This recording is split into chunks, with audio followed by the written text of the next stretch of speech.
Hello everyone, welcome to commerce net achievers. My name is Talveer Singh और स्वागत है सभी का आज के सेशन में।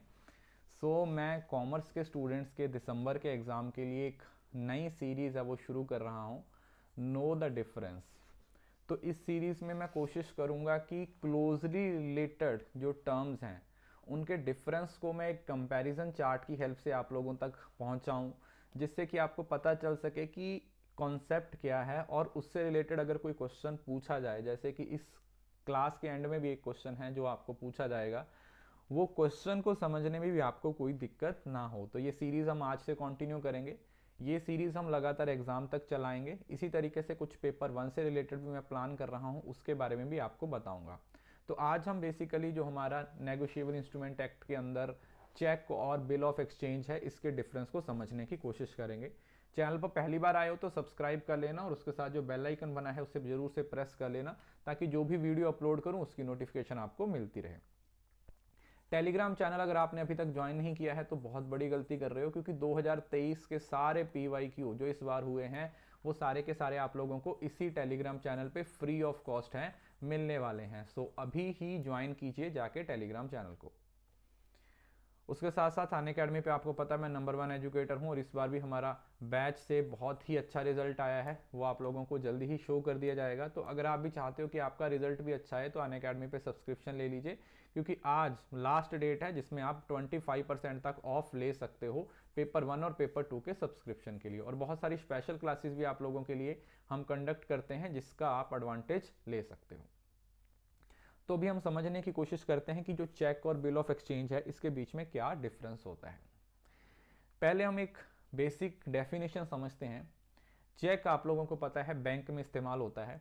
Check is an instrument which contain an unconditional offer. देखो जो चीजें हाईलाइट की गई हैं उस पर ध्यान देना है। Unconditional order drawn on a banker directing to pay a certain sum of money to the person whose name is specified in the instrument. मतलब चेक है एक ऐसा इंस्ट्रूमेंट है जो एक अनकंडीशनल ऑर्डर है और एक बैंकर पे इसको क्या किया जाता है, ड्रॉ किया जाता है और ये ऑर्डर दिया जाता है कि जिस पर्सन का इस पे नाम लिखा हुआ है उसको पेमेंट कर दी जाए। ठीक है, जैसे आप किसी को पेमेंट करना चाहते हो तो आप उसके नाम का चेक कट कर देते हो और बैंक को ये इंस्ट्रक्शन दे दी जाती है कि जब भी ये चेक आपको मिले तो आप मेरे अकाउंट से पेमेंट निकाल के मेरे अकाउंट से पेमेंट कट करके इस पर्टिकुलर बंदे के अकाउंट में डाल दें। That is cheque. और बिल ऑफ एक्सचेंज भी एक अनकंडीशनल ऑर्डर होता है जिसके अंदर बैंक तो इन्वॉल्व नहीं होता है। यहां पर डेटर और क्रेडिटर की बात होती है। सामान बेचा और खरीदा जाता है, ये उससे रिलेटेड होता है।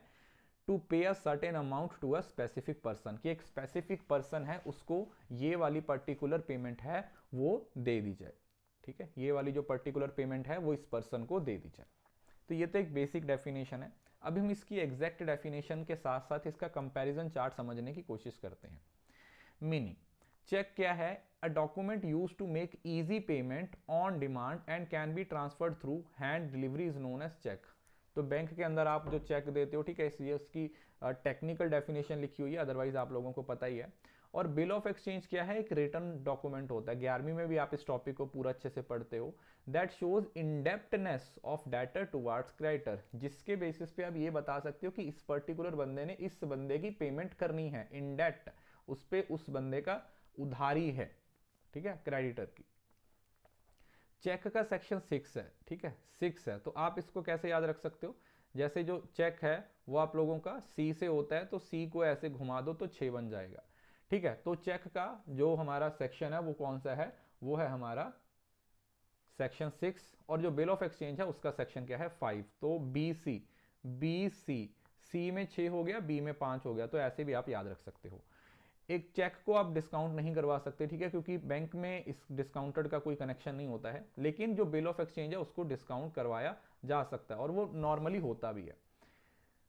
चेक है वो डिमांड पे पेमेंट उसकी की जाती है, बिल्कुल, मतलब जब आप जाके बोलोगे आपको उसकी पेमेंट मिल जाएगी। लेकिन जो बिल ऑफ एक्सचेंज है इसको आप डिमांड पे क्या नहीं कर सकते, इसकी पेमेंट नहीं डिमांड कर सकते। समझ रहे हो? Can not be made payable on demand, demand पे नहीं होता, इसका एक पर्टिकुलर टाइम पीरियड होता है।